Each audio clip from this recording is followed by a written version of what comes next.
très grosse équipe avec une très bonne condition physique, des joueurs qui ont de l'impact et qui savent jouer aussi.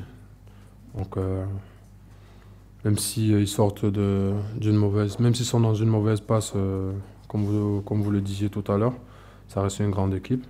Il faut faire attention et le piège serait de se dire que, comme ils n'ont pas gagné depuis, on va les bouffer entre guillemets, quoi.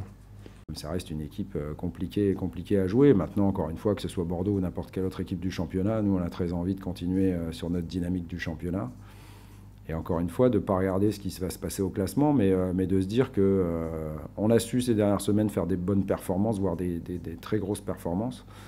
À nous de reproduire ça, parce que si on reproduit ça, il n'y a pas de raison qu'on ne puisse pas gagner de nouveau des matchs. Et si on continue à en gagner, logiquement et automatiquement, on se rapprochera des équipes qui sont devant nous. Il reste 12 matchs, évidemment. Bon, c'est beaucoup et peu à la fois. Aujourd'hui, on a tellement fait de contre-perf ces derniers temps que si on en refait une à Lille, évidemment, on sera décroché.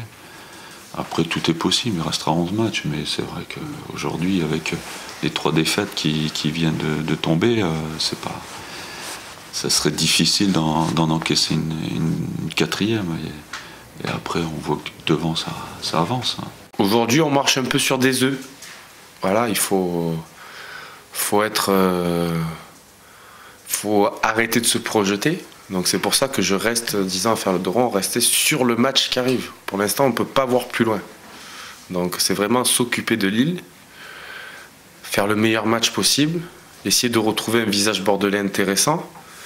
Et je dirais presque que le résultat, enfin moi dans mon état d'esprit, il est en second plan parce qu'il faudra qu'on trouve une identité et retrouver quelque chose pour bien finir.